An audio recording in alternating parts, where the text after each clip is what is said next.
Le soleil se lève sur Erbil et les taxis de la ville commencent leur journée. Mais pour l'un d'eux, elle sera particulière. Uday s'est installé ici avec sa famille il y a 2 ans, lorsque Karakosh, sa ville natale, est tombée aux mains de l'État islamique. Chrétien, il a fui les exactions des djihadistes. Mais il y a quelques jours, la télé a annoncé que l'armée irakienne et les milices chrétiennes avaient repris la ville et Uday a décidé d'aller voir l'étendue des dégâts. Bien sûr, j'aimerais y retourner avec ma famille, mais pas avant que la région soit totalement libérée et sécurisée. Son fils aîné aimerait le suivre, Karakosh lui manque trop. Mais Uday est catégorique, il ira seul, trop dangereux. Il peut y avoir des mines, des maisons piégées. On raconte même que des djihadistes se cachent encore dans des tunnels.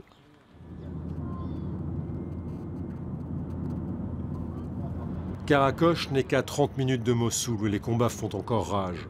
En théorie, la zone n'est pas accessible aux civils, mais Uday a obtenu un laissez-passer grâce à un frère militaire. 2 heures et 7 barrages plus loin, Uday reconnaît à peine Karakosh. Et dans sa tête se bousculent des sentiments confus. Évidemment, je suis contente d'avoir franchi tous les checkpoints et de retrouver enfin ma famille. Mais quand je vois tout ça, ça me déprime. C'est escorté d'un milicien chrétien qu'Uday va découvrir sa maison. On ne sait jamais. Les mots lui manquent. Il est persuadé que Daesh l'a incendiée parce qu'elle appartenait à un chrétien. Une odeur d'explosifs flotte encore dans sa maison. La guerre est toujours là. Plus loin, dans une rue commerçante, c'est un stock de mines artisanales qui est découvert.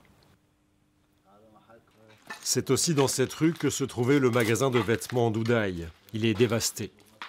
S'il revient vivre ici un jour, il devra repartir de zéro. Uday remonte la rue et le temps pour voir la maison de ses parents, là où il a grandi avec ses 9 frères et sœurs. Ça, c'était le salon. Je me souviens que je m'asseyais ici avec mon père et lui se mettait là. La Bible. Le père d'Uday est mort d'une crise cardiaque 3 jours après avoir fui Karakosh. Il avait construit cette maison de ses mains. Tout est à reconstruire.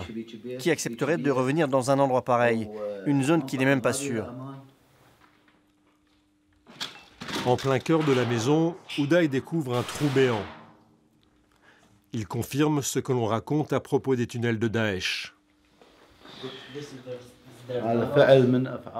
Encore une des preuves de l'État islamique. Ils ont creusé ces galeries. Ils voulaient se protéger des frappes aériennes. Ils s'en serviraient aussi pour prendre à revers les forces de la coalition en sortant par des trous comme celui-là.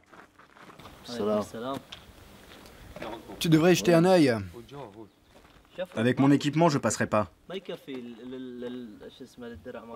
Il y a peut-être encore des gars de Daesh. T'inquiète pas, on saura les accueillir. Le policier se dévoue. Rien à signaler, mais mieux vaut ne pas s'attarder ici. Uday décide de rentrer à Erbil.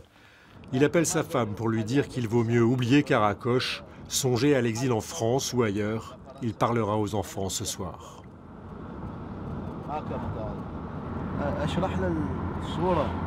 Je vais expliquer à mon grand-fils tout ce que j'ai vu.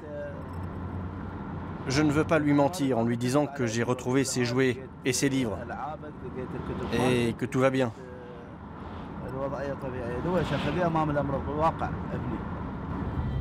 Mais avant de rentrer, Uday s'arrête chercher réconfort dans une église d'Erbil. L'Irak qu'il a connu n'existe plus. J'aimerais garantir un futur à mes enfants, même dans un autre pays, mais vivre avec un espoir, aussi infime soit-il. Je n'ai plus confiance dans ce pays.